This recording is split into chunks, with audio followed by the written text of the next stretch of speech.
Year mengucapkan Selamat Natal 2023. Tuhan Yesus memberkati.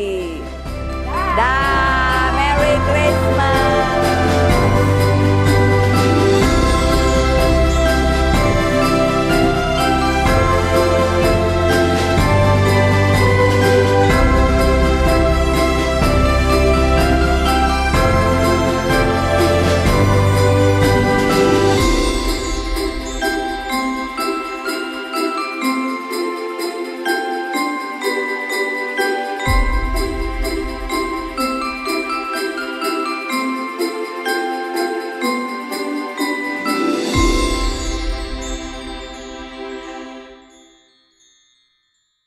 Untuk ketersediaannya meluangkan waktu mengundang kami, dan ini juga merupakan bukti nyata bahwa kita dengan semangat yang sama kita ingin merayakan sukacita Natal bersama-sama. Bapak, Ibu, dan teman yang terkasih, kelahiran Kristus satu bukti nyata bahwa Tuhan sungguh mengasihi kita dan akan selalu menyertai kita di jalannya. Mungkin pada pagi ini ada di antara kita yang belum tahu seperti apa jalan yang akan kita lalui ke depan. Atau mungkin jalan yang kita lalui sekarang ini terasa berat. Tapi biarlah pada pagi ini bersama-sama kita mengimani Immanuel, Allah beserta dengan kita, sehingga kita mampu melalui segala macam permasalahan dalam hidup kita. Baiklah Bapak, Ibu, dan saudara sekalian, sebelum kita mulaikan rangkaian ibadah Natal kita pada hari ini, marilah kita mengundang Roh Kudus untuk menempati hati kita masing-masing melalui doa dalam hati. Mari kita berdoa.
Kami masih lapar, haus untuk mendengar firman-Mu, untuk memuji-Mu. Kami tahu itu bukan kekuatan kami, tapi karena Roh Kudus yang di dalam kami membawa kami selalu lapar, haus akan firman-Mu. Hari ini kami mau mengingatkan kebaikan-Mu Tuhan. Kami mau memuji, menyembah, meninggikan, memuliakan-Mu Tuhan. Kami mengundang hadirat-Mu ada di tempat ini. Roh Kudus melawat semua yang hadir di tempat ini. Mereka akan mengalami perjumpaan dengan Tuhan Yesus. Di malam sunyi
izinkan kami untuk membawakan pujian siang hari ini.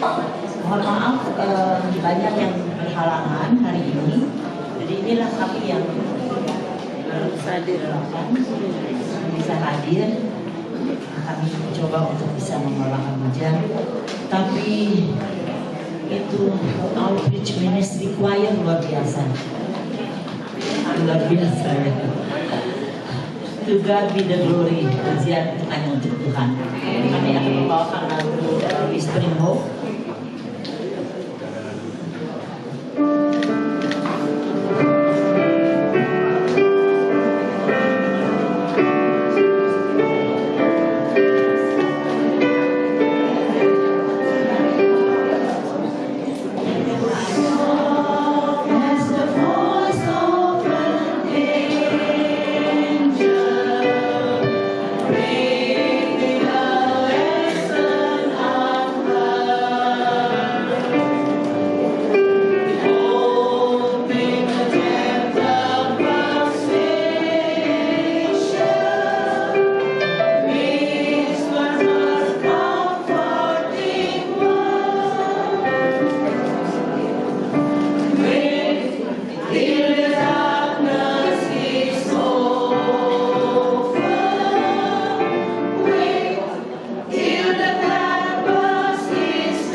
hampir 23 tahun hidup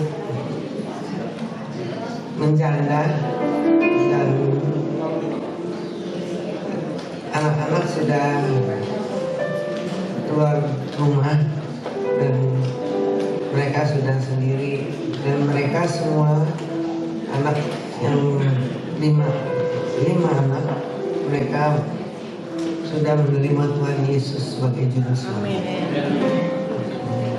Ya, kita berpikir hidup ini singkat, dan di hari tua umur seperti saya begini, saya lahir tahun 49, dan saya juga tahun ini banyak kehilangan.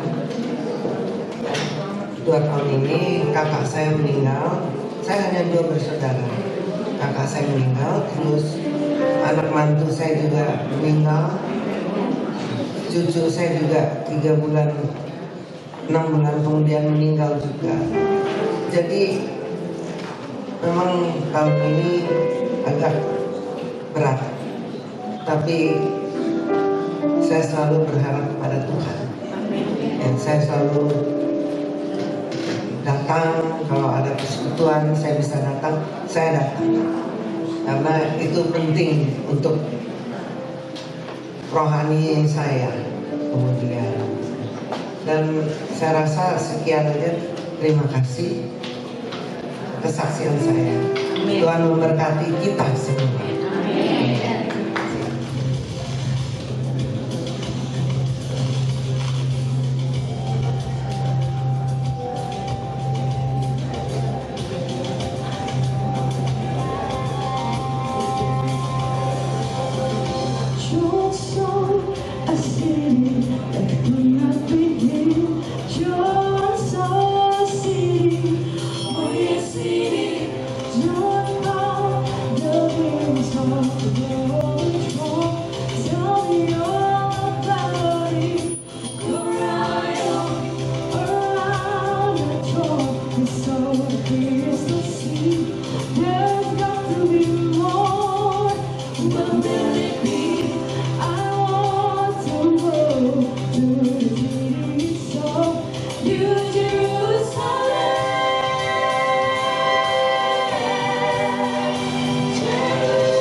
Just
inilah kami, biarlah Engkau pakai sesuai dengan rencana.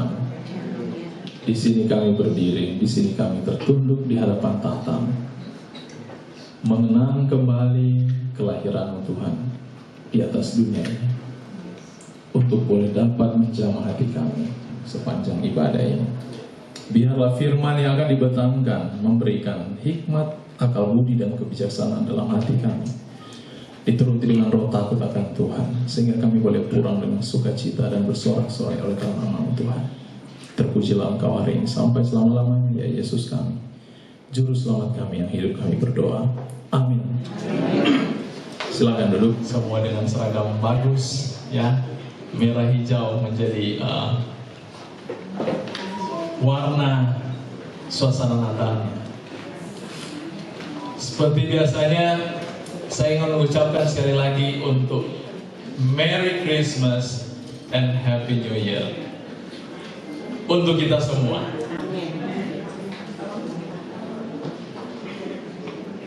Kalau kita rayakan Natal, ada nak terbentang di dalam pikiran kita, ada dalam benak, kenapa saya rayakan Natal ya? Saya lahir besar di Manado. Lebih tepat sekarang jadi Kabupaten Air Mandidi. Dan biasanya kalau Natal itu dulu tahun 80-an, kita anak-anak sudah dipanggil.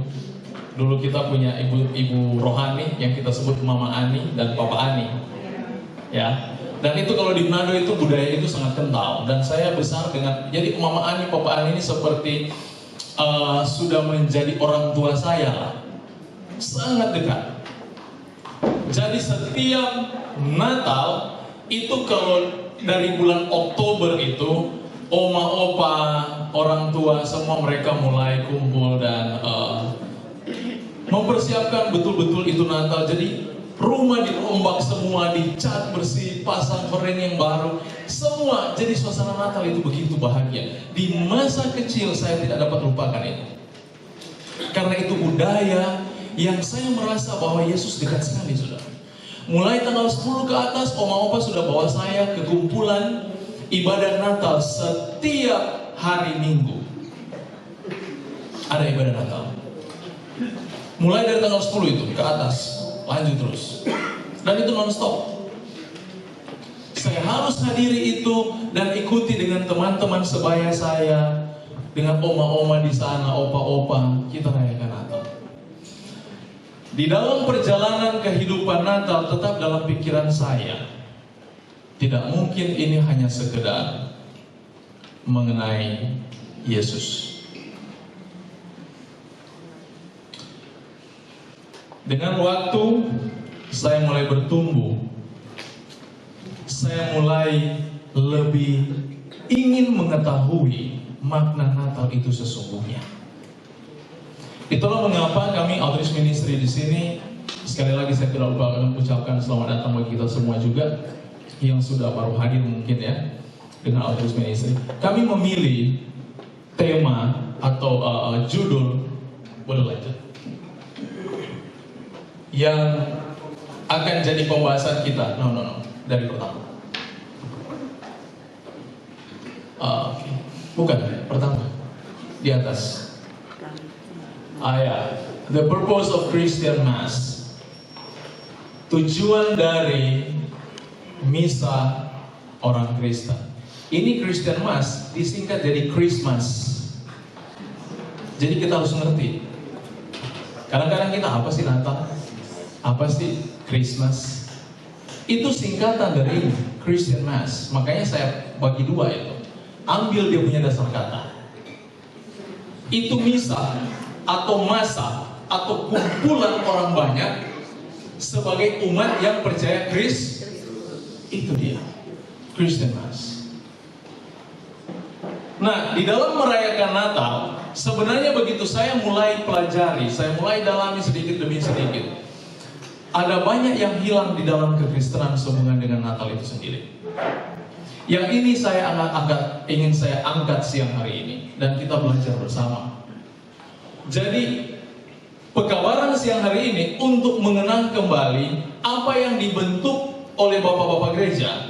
Tujuan utama mengapa Christmas itu atau Natal itu diangkat. Karena Yesus tidak pernah ajarkan Natal, bukan di Alkitab kalau ada. Betul tidak? Tetapi itu adalah satu penghargaan yang dilakukan oleh para bapak-bapak gereja untuk mengenang orang yang mereka cintai. Ingat, masa bapak-bapak gereja dengan Yesus itu tidak lama. Yesus terangkat sekitar tahun 35 Masehi.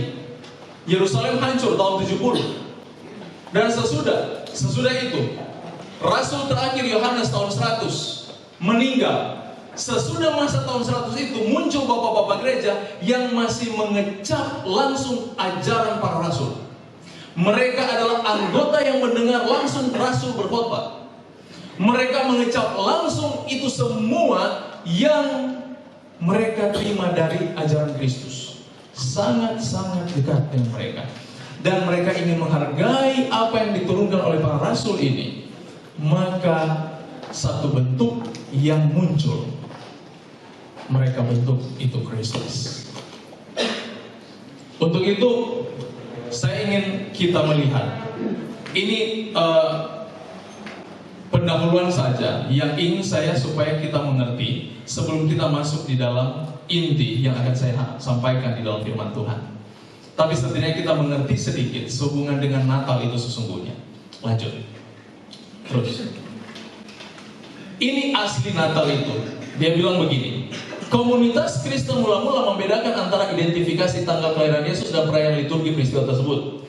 Peringatan sebenarnya terhadap hari kelahiran Yesus masih lama lagi akan tiba. Jadi sebelum ada Natal yang dikumandangkan oleh Bapak Gereja, perayaan bentuk Natal ini sudah ada.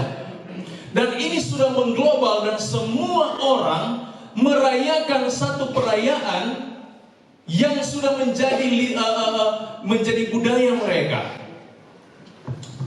Makanya dia katakan, itu sebelum terjadi Natal itu sudah ada.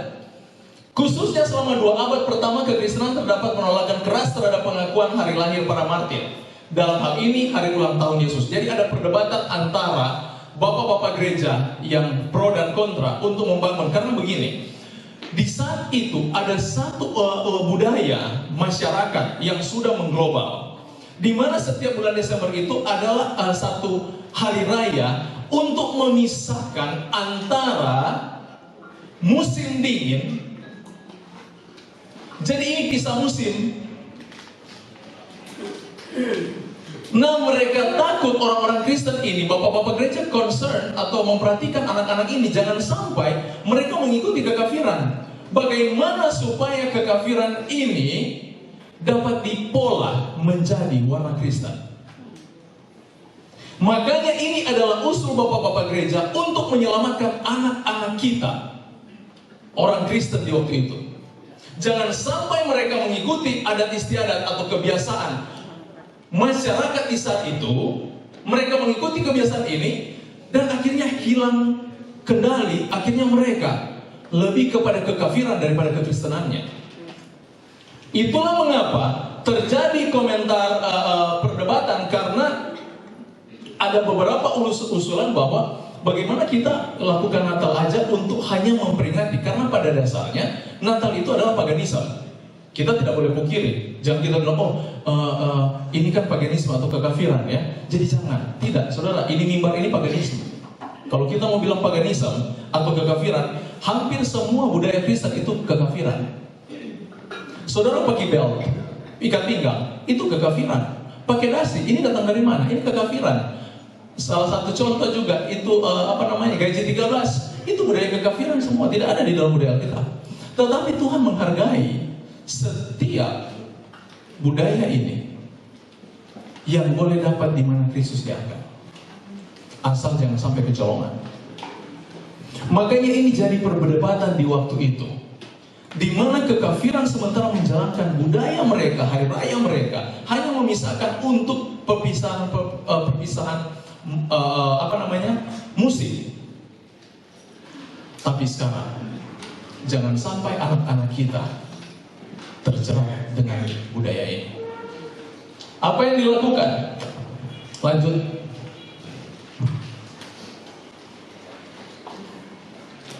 Saya minta maaf, saya belum terjemahkan ini.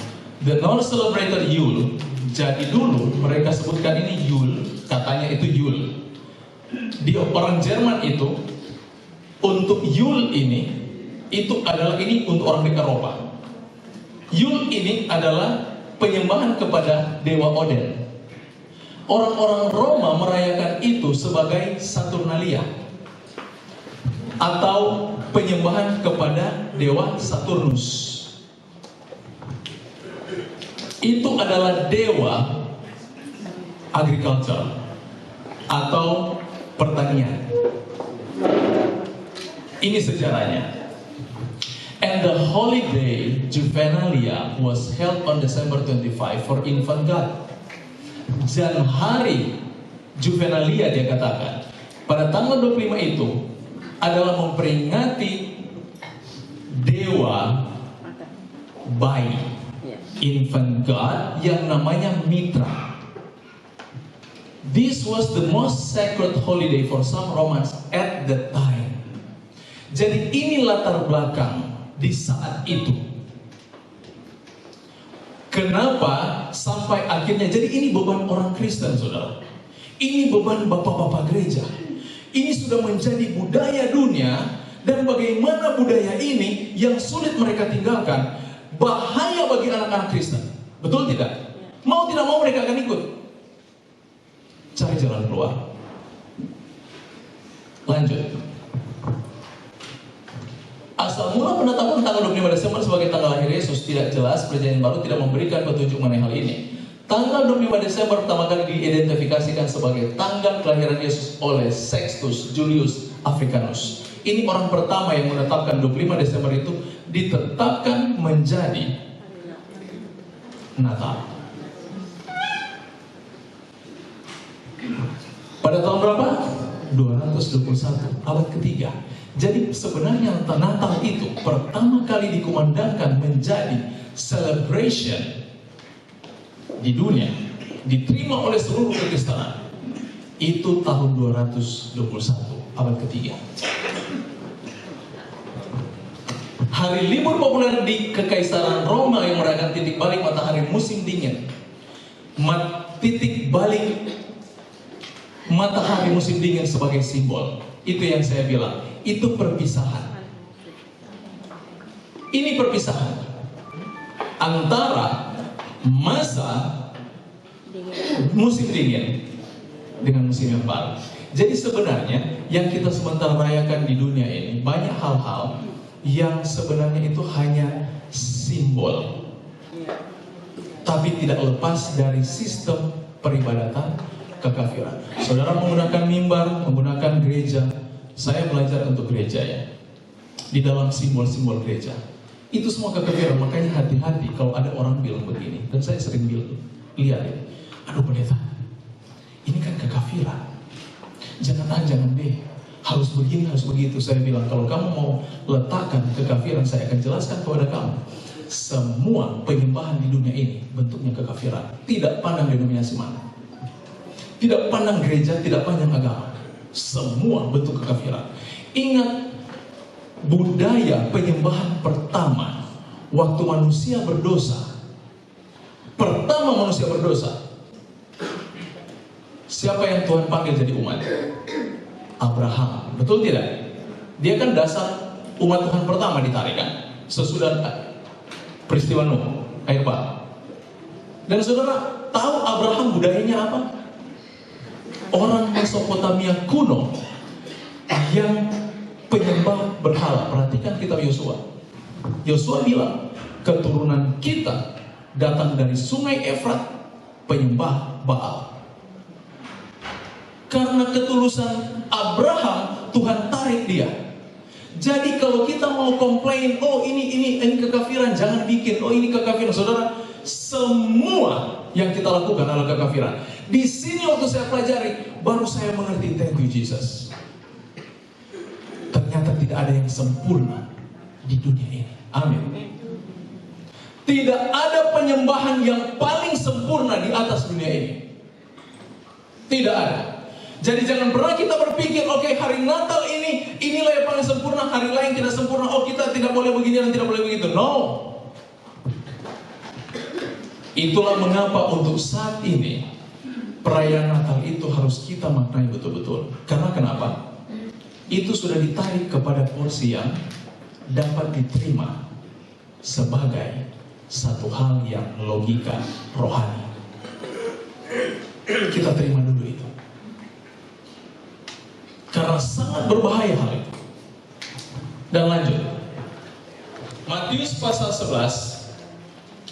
Kita mulai dari ayat 11 sampai 14. Saya bacakan. Aku berkata kepadamu, sesungguhnya di antara mereka yang dilahirkan oleh perempuan tidak pernah tampil seorang yang lebih besar daripada Yohanes Pembaptis, namun yang terkecil dari kerajaan sorga lebih besar daripadanya. Sejak tampilnya Yohanes Pembaptis hingga sekarang, kerajaan sorga diserong dan orang yang menyerongnya mencoba menguasainya. Sebab semua nabi dan kitab Taurat bernubuat hingga tampilnya Yohanes. Dan jika kamu mau menerimanya, kata Yesus, ialah Elia yang akan datang itu. Yesus bilang, Yohanes dialah Elia itu. Sebenarnya Elia bukan secara fisik yang dimaksudkan Yesus. Di dalam kitab Maleakhi, coba tolong buka dengan saya dalam kitab Maleakhi pasal 4. Perhatikan ada nubuatan Maleakhi ini sekitar 1800 tahun sebelum Yesus ada. Maleakhi. Dan nubuatan Maleakhi dia tulis begini. Pasal 4 ayat 5. Sesungguhnya aku akan mengutus Nabi Elia kepadamu menjelang datangnya hari Tuhan yang besar dan dahsyat itu. Kenapa dia harus utus Elia? Dan di dalam posisi ini roh Elia itu yang disampaikan oleh Yohanes. Jadi dalam bahasa Yesus bukan Yohanes menginkarnasi jadi Elia jadi Yohanes. Tidak. Tetapi bentuk roh karakter yang disampaikan oleh Yohanes itu adalah karakter Elia. Sekarang, apa yang disampaikan di sana? Perhatikan pekabaran Elia di pasal 4 ini. Dia bilang, maka ia akan membuat hati bapak-bapak berbalik kepada anak-anaknya dan hati anak-anak kepada bapak-bapaknya, supaya jangan aku datang memukul bumi sehingga musnah. Yesus lahir dikawali dengan hadirnya roh Yohanes, dan Yohanes ini sebagai pembuka jalan. Dialah yang berseru-seru di padang gurun, buka jalan bagi Tuhan. Dan pekabaran yang dilakukan, kata Yesus, adalah pekabaran mengembalikan bapak-bapak kepada anak-anak. Apa maksudnya? Berarti kelahiran Yesus yang sekarang menjadi peringatan bagi orang Kristen pada umumnya sebagai Natal. Kalau kita memperingati Natal, kita harus ingat ada pesan khusus yang Yesus sampaikan melalui pekabaran Yohanes untuk memenuhi semua kehendak Tuhan, mengembalikan rumah tangga. Amin. Di hari Natal ini kita mengajak kakak beradik, handai tolang, orang tua, anak bersatu kembali. Itu fungsi Natal. Di luar itu engkau pengkhianat. Engkau tidak pernah merasakan makna utama dari kelahiran Kristus itu. Setan suka menyelewengkan pikiran orang Kristen kepada pestanya, tapi bukan kepada purpose-nya atau tujuan itu. Amin. Amin. Orang buat ibadah, dia bukan pikir ibadahnya, makan-makannya.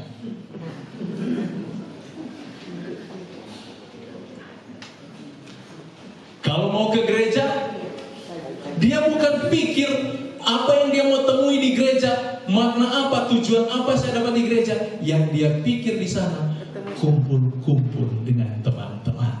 Amin. Amin.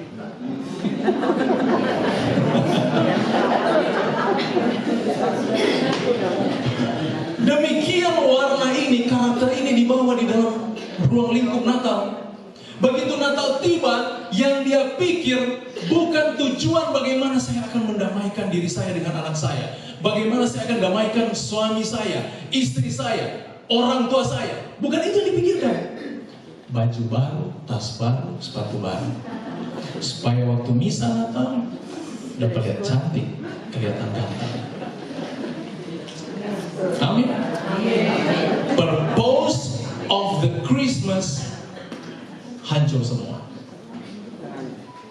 Demikian sesuatu hal yang mulia yang Tuhan izinkan. Saudara bayangkan, kalau kita kembali di dalam konsep, ini sudah kafir, untuk Tuhan bilang, wah dia masih pakai ini untuk kemuliaan saya, nggak apa-apa. Dan saudara rubah, sudah salah, dan sudah diizinkan supaya kesalahan itu dapat dibenarkan dan Tuhan sudah terima. Sekarang kita salahkan lagi. Coba saudara jadi Tuhan, manusia macam apa dia akan buat ini? Mungkin kalau saya di pihak Tuhan, saya tidak akan terima. Ini kan perkabaran penyembahan kepada kekafiran. Tapi karena Tuhan lihat anak-anak Tuhan untuk menyelamatkan diri mereka, puji Tuhan, mereka switch ini menjadi satu makna yang berguna. Nah sekarang Tuhan sudah izinkan itu dan kita hancurkan dengan kekafiran kita, dengan penyembahan berhala kita. Berhala kita adalah pakaian kita, sepatu baru kita, tas baru kita, hanya digunakan untuk Natal.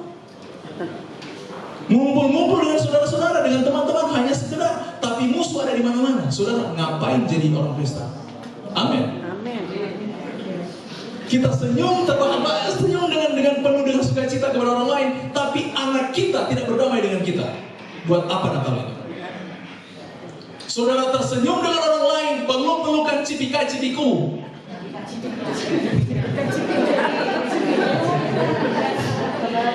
Tapi saudara bermasalah dengan suami dan istri, dengan orang tua. Buat apa Natal itu? Renungkan kembali makna Natal yang sesungguhnya. Saudara sementara dipanggil ke dalam satu persekutuan di mana Yesus harus ada di rumah tanggamu. Ada satu damai yang harus engkau bentuk di antara hubunganmu di dalam rumah tangga. Itu dilakukan di Eve Christmas atau Christmas Eve. Sesudah Christmas Eve ada lagi yang satu apa? Christmas Day. Buat apa? Saudara mulai pergi ke tetangga yang berhubungan, yang berargumen dengan saudara. Tetangga ini sudah hampir setahun gak pernah berdamai dengan saya. Kalau saya keluar rumah, kunci pagar, wajahnya cemberut. Itu saatnya Christmas. Makanya kenapa orang Kristen setiap Natal itu harus ada makan-makan. Waktu saya di Sumatera, saya pulang kampung bawa saya Koras. Sampai di sana saya merasa, aduh, suasana Natal. Karena di sana Natal itu seperti hari biasa. Kalau di Manado sudah pernah pernik semua dan semua, wow, ceria sekali. Tapi di sana biasa aja. Saya belajar di situ. Ada satu hal yang saya pikirkan untuk Natal ini. Ada satu hal yang positif yang saya tarik dari budaya di mana saya bertumbuh. Kenapa Natal itu perlu makan-makan? Ditarik dari budaya ini, dari kebiasaan yang sesungguhnya. Dari awal Natal itu dibentuk. Kenapa mesti makan-makan? Ingat, ini budaya orang Asia. Untuk kita saling kenal, lebih dekat, ajak makan itu orang. Betul nggak? Amin. Ini budaya Asia. Makanya saudara kalau ke Manado, sakit hati tuan rumah kalau saudara keluar tidak kenyang, tidak bawa bungkus. Karena itu budaya yang mereka sudah bentuk dari latar belakang Natal ini. Kenapa kita harus lakukan itu? Sebenarnya di situ maknanya. Ingat, kita Roma 12 dia katakan, kalau ada musuh, apa yang kita lakukan? Berikan pengampunan, malah panggil makan dia. Di Christmas Day, kenapa saudara harus masak yang enak-enak? Di sini saudara panggil tetangga saudara yang cemberut selama 1 tahun. Ayo Bu, ayo Pak, makan di rumah saya. Saya buat makanan enak untuk Bapak, enak untuk Ibu. Mari datang. Di sini damai itu tercipta, tidak perlu kayak anak kecil. Damai ya, maaf ya, maaf. Ya kan? Tidak perlu seperti itu. Kita undang mereka makan di hari Natal, membentuk satu hubungan yang baru, membuka lembaran baru untuk hubungan saudara dengan tetangga. Christmas Eve, saudara masak enak-enak, panggil anak-anak, cucu-cucu, keluarga. Saudara saya tahu mungkin ada di sini oma-oma, opa-opa. Anak-anak bertengkar, saudara tidak tahu. Cucu-cucu bertengkar, tidak ngomong sebulan, setahun, saudara tidak tahu. Saudara masak masakan paling enak dan ajak dia di Christmas Eve, di hari raya Natal, pembukaan Natal itu. Makan bersama dan salam-salaman, berpelukan, saling minta maaf kalau ada. Dan budaya itu saudara saya dapati bukan di Natal. Waktu saya ke Sumatera, pas malam tahun baru, kalau di sana mereka tahun baru, semua keluarga dikumpul dan saya kaget. Dikumpul semua keluarga, duduk semua kita, dari paling tua sampai, dan saudara, kita mulai dari jam 5 sore, selesai jam 11 malam. Tahunya kerjanya apa? Saudara bayangkan, setiap orang harus mengakui kesalahan. Saya benci sama Opung marah-marah sama saya, berpelukan dengan opungnya, omanya. Saya benci sama Tulang, dia marah-marah, berpelukan. Jadi bayangkan dari jam 5 sampai jam 11, saya sampai garuk kepala. Baru ini saya lihat budaya seperti ini. Dan ketika kita gali kembali makna Natal, disitulah konsepnya. Jadi Natal, tujuan Natal atau Christian Mass bukan sekedar hanya pesta pora, makan-makan, dan bersenang-senang. Tidak. Setan sementara memutarbalikkan peristiwa ini. Perhatikan di dalam kitab Matius yang terakhir, ayat yang saya bagikan. Di dalam kitab Matius pasal 1. Matius pasal 1 ayat 19. Karena Yusuf suaminya seorang yang tulus hati dan tidak mau mencemarkan nama istrinya di muka umum, ia bermaksud menceraikannya dengan diam-diam. Tetapi ketika ia mempertimbangkan maksud itu, malaikat Tuhan tampak kepadanya dalam mimpi dan berkata, Yusuf anak Daud, janganlah engkau takut mengambil Maria sebagai istrimu, sebab anak yang ada dalam kandungannya adalah dari Roh Kudus. Ia akan melahirkan anak laki-laki dan engkau akan menamakan dia Yesus, karena dialah yang akan menyelamatkan umatnya dari dosa mereka. Hal itu terjadi supaya genaplah yang difirmankan Tuhan oleh Nabi. Apa yang dilakukan malaikat itu? Mengembalikan rumah tangga. Tujuan Christmas, tujuan kelahiran Yesus adalah memulihkan rumah tangga. Tidak ada yang lain, saudara. Outreach Ministry mengadakan acara ini bukan karena kita ingin bersenang-senang, tapi kita sama-sama ingin bersatu hati mengenal satu dan yang lain. Kalau ada kesalahan dari kami, maafkan kami. Tapi ingat satu hal,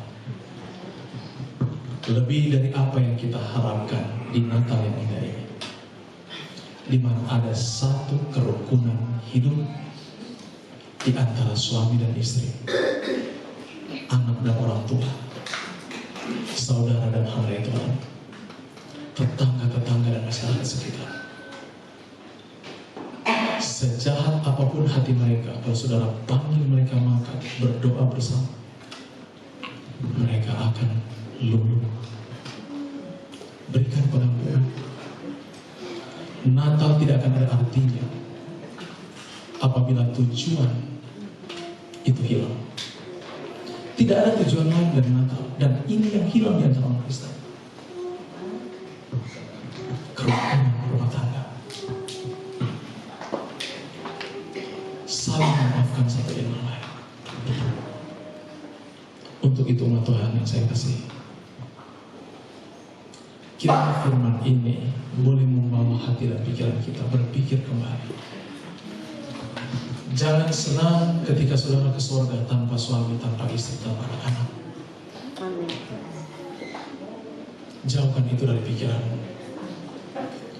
Bersukacitalah ketika engkau melihat keturunan, anak-anak, cucu-cucu, orang tua hadrai Tuhan ada di dalam kekekalan bersama.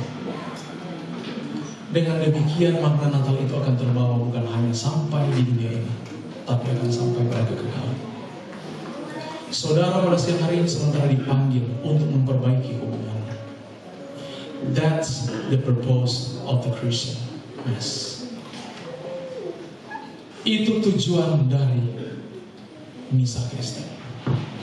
Itu tujuan dari Natal itu sendiri.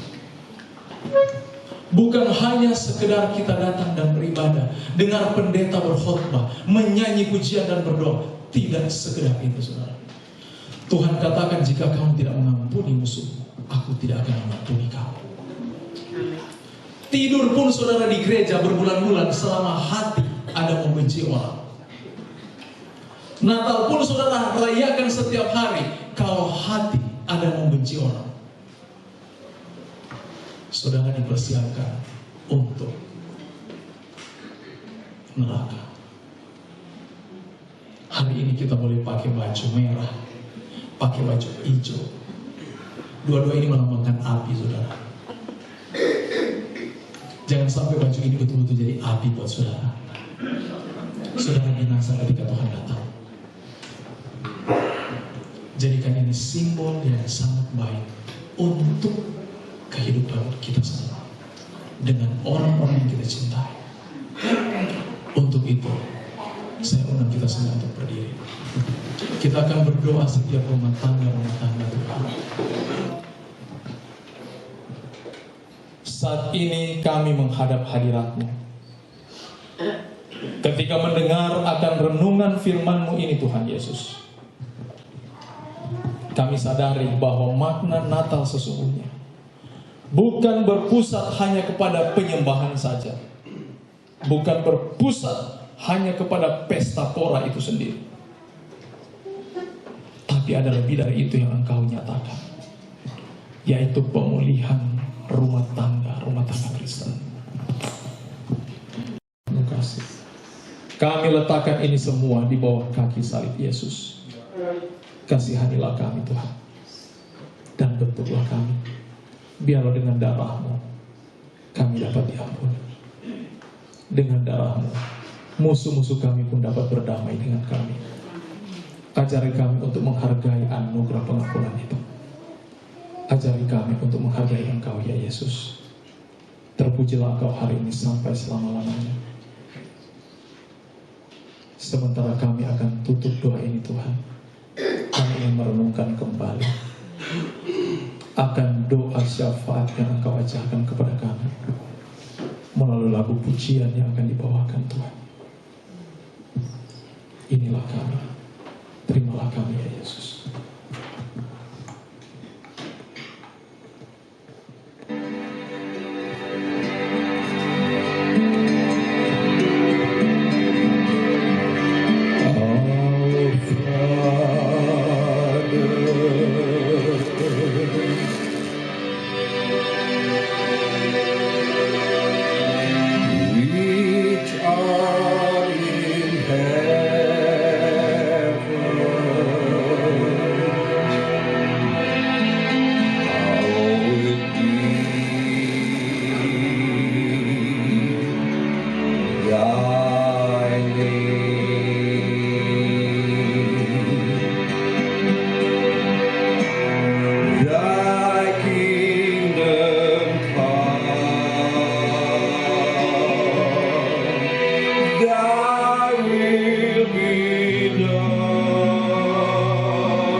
Untuk selanjutnya kami panggilkan Bapak Tuhan yang terkasih Pendeta James dari pengurus Outreach Ministry.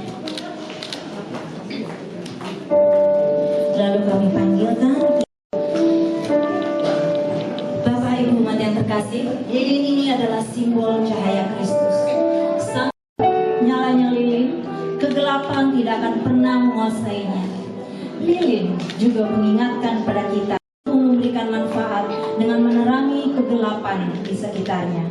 Dan tentunya semoga hidup kita dapat menjadi berkat untuk orang-orang di sekitar kita, dan kita dapat mencerminkan Kristus Tuhan Sang Terang Sejati. Bapak Ibu sekalian, marilah saat ini sebagai keluarga besar kita menyalakan lilin kita bersama-sama dari tempat ini.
Saya mengikuti dengan singer yang lainnya. Saya mohon izin untuk perkenalkan, nama saya Carol Benoki Lapong. Saya berasal dari Blessing Group bersama Ibu Sylvia Ratelani, pimpinan dari Ibu Syana Thanos.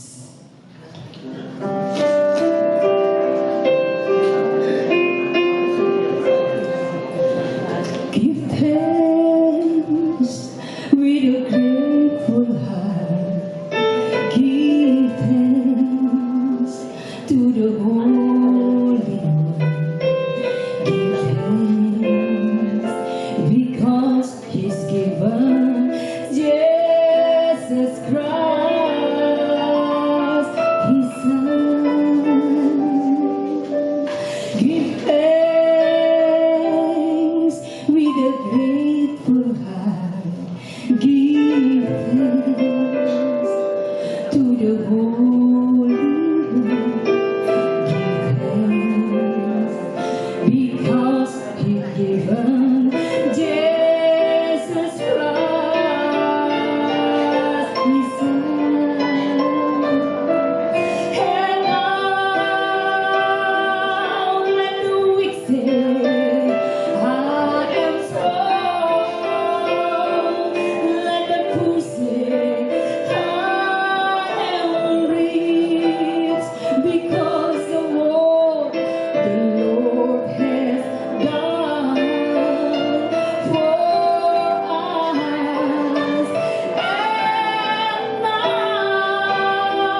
patut kita bersyukur kepada Tuhan kita Yesus Kristus di dalam kasih-Nya pada hari ini masih memberi kita kesempatan untuk berkumpul di tempat ini untuk mengingat kelahiran Yesus, ya Pendeta, dengan ini yang apa?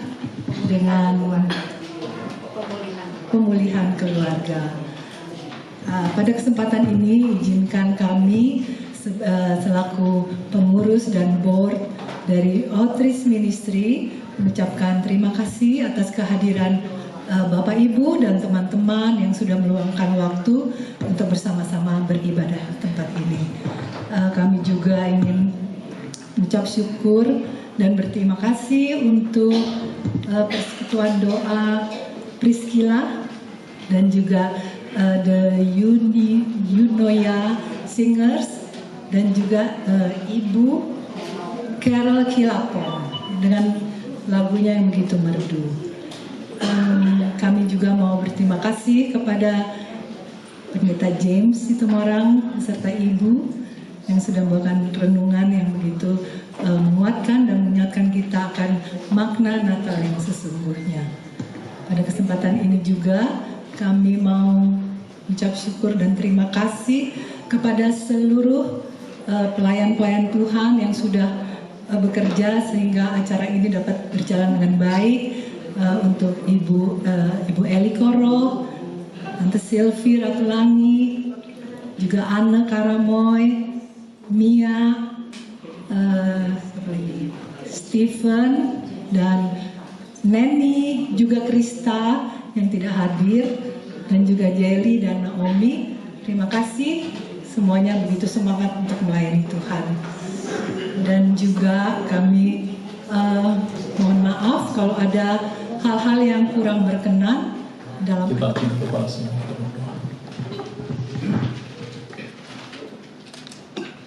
How great thou art, sungguh besar Engkau Tuhan.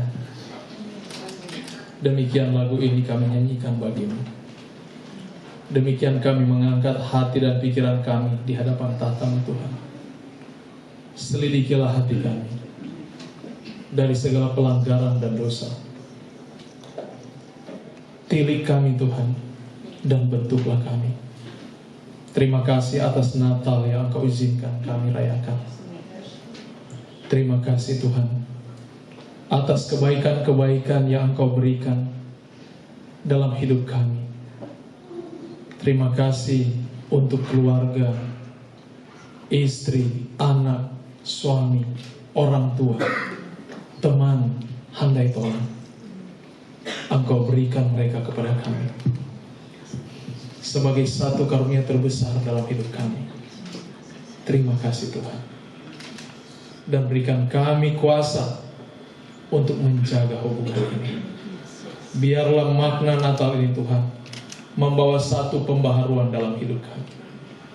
Selain kami membaharui hidup kami dalam sesama kami juga boleh membaharui hidup kami bersama Engkau ya Yesus. Izinkan kami mengenal, dan biarlah firman yang telah kami terima, pujian yang telah kami nyanyikan, doa-doa yang telah dilayangkan, boleh menjadi dupa harum di hadapan Tuhan. Untuk itu berkat ini hamba akan hadapkan bagi umat. Umat Tuhan yang diberkati, terimalah berkat Tuhan ini.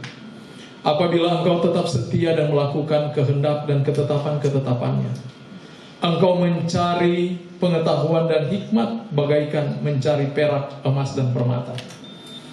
Apabila engkau mencari Yesus, Juru Selamatmu, dengan segenap hatimu, dan mengasihinya dengan segenap jiwamu dan akal perbuatanmu, tidak akan menjadi sia-sia.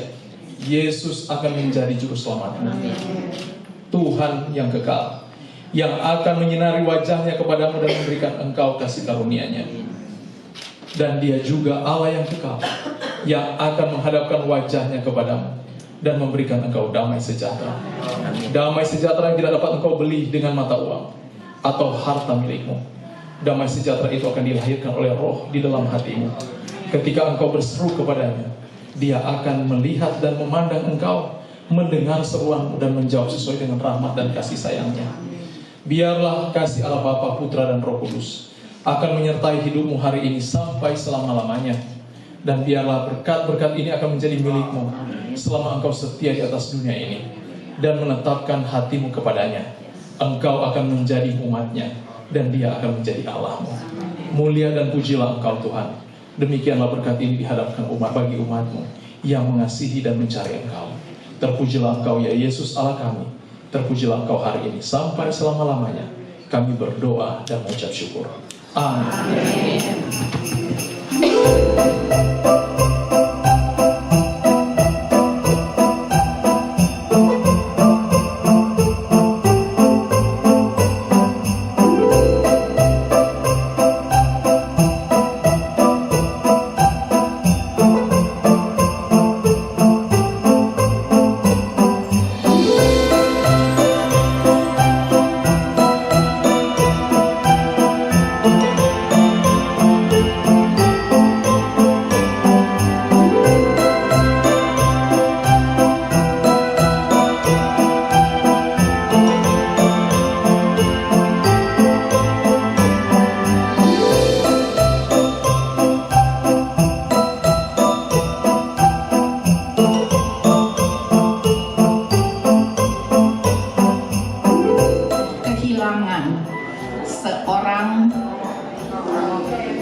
seorang bapak ya, seorang yang sangat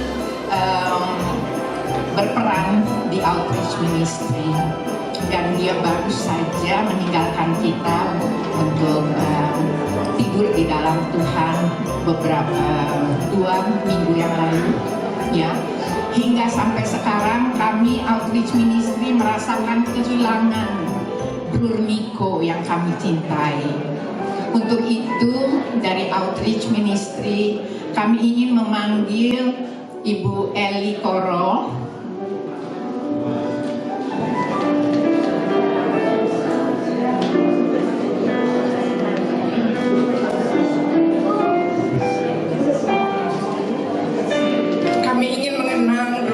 saat ini atas semua dedikasi Brur Miko untuk kami dari day one sampai sebulan yang lalu. Brur Miko selalu hadir, tidak pernah tidak hadir, dan selalu menjadi contoh yang baik untuk kita semua. Bukannya Brur Miko ya.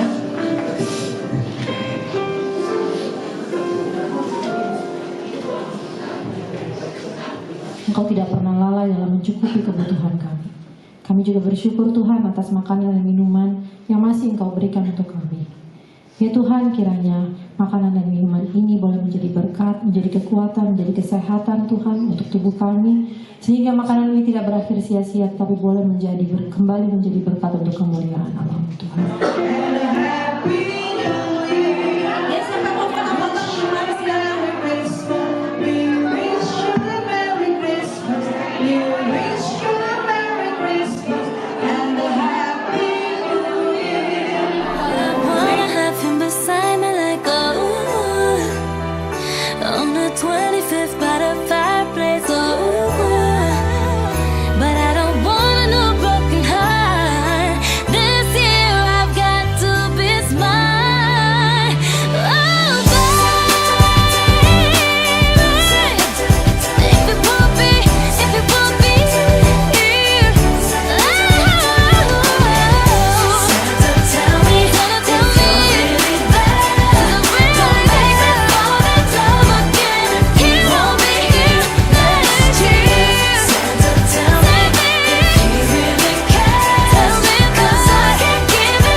Yeah.